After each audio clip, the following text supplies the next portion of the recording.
अस्सलाम वालेकुम रहमतुल्लाह नाज़रीन इकराम, अक्सर ये मुझसे सवाल किया जाता है कि खुश कैसे रहा जाए। खुश रहना एक आर्ट है, एक फ़न है। खुश रहने से मुतल्लिक जो मेरी फ़िलासफ़ी है, ये जो मैं काम करता हूँ, वो आज आपसे शेयर करना चाहूँगा कि वो मैं कैसे करता हूँ। नाज़रीन इकराम, मैं जब भी परेशान होता हूँ तो मेरे कुछ मुर्शद नमा दोस्त हैं जिन्हें मैं अपना मेंटोर और उस्ताद भी मानता हूँ। एक अच्छा दोस्त एक अच्छा मुर्शद होता है, तो मैं उनके पास जाता हूँ, खाना खाता हूँ, हम कहीं बैठते हैं, गपशप करते हैं, चाय पीते हैं, अपने दिल के हाल अहवाल मैं उनको बयान करता हूँ। कभी कभार वो अपनी कैफियत मेरे साथ शेयर करते हैं। मैं जब उनके पास उठ के आता हूँ तो एक नई एनर्जी, एक नया अज़्म और एक नया हौसला मेरे पास होता है, जिसके साथ मैं दोबारा फील्ड में उतर जाता हूँ।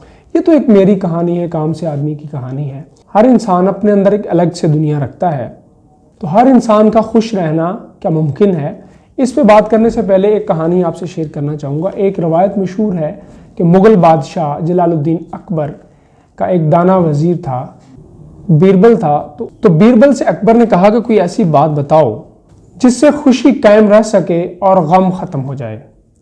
बीरबल ने इस पर जवाब दिया कि दोनों हालतों में सोच लिया करें कि यह वक्त भी गुजर जाएगा। बीरबल सच्चा था कि इस सोच से बहुत ज़्यादा खुश इंसान संजीदा हो जाता है और परेशान हो तो अच्छे वक्त की उम्मीद लगा लेता है। कुछ इसी तरह की रवायत अब्बासी खलीफा हारून रशीद के बारे में भी मंसूब है। वल्लाहु आलम। सवाल यह कि ये काम हम कैसे कर सकते हैं। हमारी रोज़मर्रा ज़िंदगी में हर इंसान अपने अपने अंदाज में ज़िंदगी गुजार रहा होता है, लेकिन वो कौन सी चीज़ है जो हम सबको खुश रख सकती है। तो नाज़रीन इकराम, खुश रहना, जैसे कि मैंने गुजारिश की, कि एक फ़न है और एक आर्ट है। इस हुनर को इंसान सीख सकता है और कभी कभी वक्त हमें सिखा भी देता है।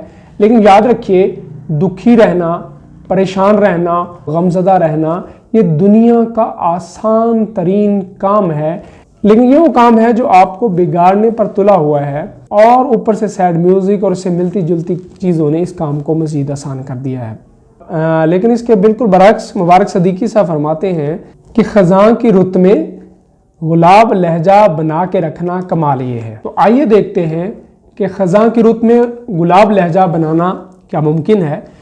तहकीक ये कहती है कि हर इंसान का अपने गिरदो पेश के हालात पर इख्तियार 10% से ज़्यादा नहीं होता, लेकिन खुश रहने का 10% इख्तियार आपके अपने पास है, और यूँ खुश रहना एक आर्ट बनकर सामने आता है।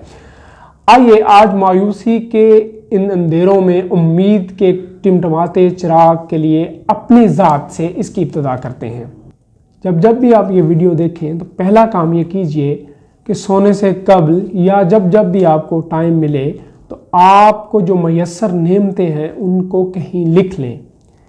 दूसरा काम ये कीजिए कि जब भी आप बहुत परेशान हो, सिर्फ चंद सेकंड के लिए अपनी आंखें मौन लें और ये सोचें कि कब कब आपको यूँ लगा कि आपकी ज़िंदगी में आपके लिए तमाम रास्ते बंद हो गए हैं और दुनिया यूँ हो रही है और ज़मीन आप पे यूँ लग रहा है जैसे तंग हो रही है, लेकिन रब्बे करीम ने वहाँ से रास्ता निकाला जहाँ से आप सोच भी नहीं सकते थे। आपके अंदर एक उम्मीद का दिया जल गया और यूँ आपका वो काम जिसे आप समझ रहे थे नहीं हो पाएगा, वो हो गया। तीसरे नंबर पर यह कीजिए कि हफ्ते में कम से कम 3 बार घर के सब अफराद के साथ मिल बैठकर खाना खाएं। अगर ये प्रैक्टिस रोज़ाना की बुनियाद पर हो जाए तो इसका क्या कहना। चौथे नंबर पर यह कीजिए कि अपना वक्त दिन में नेचर के साथ ज़रूर गुजारिए। कुछ ना कुछ वक्त निकाल के नेचर के साथ जुड़ने की कोशिश कीजिए। ये बहुत आसान है। आप इसके लिए अपने घर में पौधों के साथ वक्त गुजार सकते हैं, बाग में कुछ वक्त गुजार सकते हैं, रात की तन्हाई में चांद और तारों की मदम रोशनी में वक्त गुजारिए। और अगर ये भी नहीं कर सकते तो कम से कम वॉक ज़रूर करें और रात में 6 से 8 घंटे तक की भरपूर नींद लें। और अगर दोपहर में 15 से 30 मिनट तक की आप कैलूला ले लें, आराम कर लें, तो ये आपकी सेहत के लिए बहुत ज़बरदस्त चीज़ हो जाएगी, जिसका असर आप अपनी बॉडी पे भी महसूस करेंगे और अपने काम पर भी महसूस करेंगे। तो नाज़रीन किराम, बज़ाहिर ये काम मुश्किल लगते हैं, बोझल लगते हैं, लेकिन ये अगर आप करना चाहें तो कर सकते हैं। लेकिन इससे कुछ आसान काम भी हैं, वो भी किए जा सकते हैं। लेकिन उस पर जाने से पहले मैं आपसे गुजारिश करूँगा कि आप इस चैनल को सब्सक्राइब कर लें और इस पर मौजूद बेल के बटन को दबा दें, ताकि हर आने वाली नई और अच्छी मुफीद इंफॉर्मेशन आप तक बआसानी पहुंच जाए। तो आते हैं उन कामों की तरफ जो थोड़े से आसान हैं और आसानी से किए जा सकते हैं। हमारी ज़िंदगी के अंदर बहुत दफ़ा और बाज़ औक़ात हम बहुत ज़्यादा परेशान हो जाते हैं और उसका कोई हल नहीं नज़र आ रहा होता, तो उसका बहुत आसान सा हल है। आप जब भी ज़्यादा परेशान हो, मूड ख़राब हो जाए, उदास हो जाए, तो एक काम कीजिए, आप उठिए और उठकर पैदल वॉक करना शुरू कर दीजिए। लंबी वॉक कीजिए जब तक आपका बॉडी जिस्म थक नहीं जाता, वॉक जारी रखिए। ये नहीं कर सकते, लॉन्ग ड्राइव कीजिए और शोर से और आबादी से ज़रा दूर निकलकर उस ड्राइव को कंटिन्यू कीजिए। आप देखेंगे कि आप पैसिव मूड से एनर्जेटिक मूड में शिफ्ट हो जाएंगे और आपका जो स्ट्रेस लेवल है बहुत कम हो जाएगा और उसके नतीजे में आपकी प्रोडक्टिविटी बढ़ जाएगी और प्रोडक्टिव काम आप आसानी के साथ कर सकेंगे। छठा काम आप ये कर लीजिए कि आप अपने दिन में किसी न किसी रिश्तेदार, रिलेटिव, हमसाए, दोस्त, गरीब, अहबाब, किसी की कोई ना कोई छोटी मोटी हेल्प कीजिए। नाज़रीन इकराम, याद रखिए कि किसी को मुस्कुराहट का एक तोहफ़ा दे देना भी एक सदका है और ये उसकी मदद है और ये सबसे आसान सदका है। ये हल्की सी मुस्कुराहट कोई हल्का काम नहीं है। इसकी मिसाल ऐसे ही है जैसे कि झुलसा देने वाली धूप में अचानक छाँव मुयस्सर आ जाए और आपके जिस्म और रूह को तरोताज़ा कर दे। याद रखिए, आपकी एक मुस्कुराहट की वजह से कोई खुश होकर आसानियां बांटने वाला बन जाए तो इससे बड़ी नेमत और क्या हो सकती है। 7वें नंबर पर अगर ये सब काम आपको मुश्किल लगते हैं तो छोटा सा और काम कर लीजिए। उठिए और उठकर अपने वॉशरूम जाके वुज़ू कर लीजिए, अपने आप को हशाश बशाश पाएंगे। इससे मिलता जुलता 8वां काम कीजिए, पानी ज़्यादा से ज़्यादा पिए और जब आप ख़ास तौर पे उदास हों तो फिर तो इसकी मकदार मज़ीद बढ़ा दें।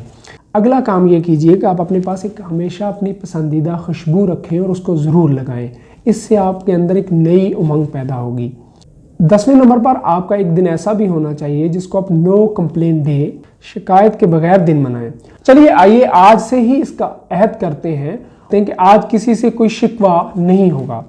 फिर दिन बढ़ाते जाएं, नो कंप्लेन मंथ बनाएं और फिर इसी तरह नो कंप्लेन साल आपका हो जाएगा इंशाअल्लाह अज़ीज़। नाज़रीन किराम, याद रखिएगा ये वो 10 असूल हैं, लेकिन ये 10 असूल यहीं ख़त्म नहीं हो जाते। इससे आसान असूल और भी हैं जो कि हम अगली वीडियो के अंदर शेयर करेंगे। उस वक्त तक के लिए आप इसको अपनी रोज़मर्रा लाइफ के अंदर प्रैक्टिस करें और उसके नतीजे में जो आपकी ज़िंदगी के अंदर तब्दीलियां आती हैं वो हमें कमेंट्स की सूरत में या फीडबैक की सूरत में ज़रूर शेयर करें, जो हमारे लिए मज़ीद बेहतर हो सकती हैं। उस वक्त तक के लिए अपना ख्याल रखिएगा। अल्लाह हाफिज़।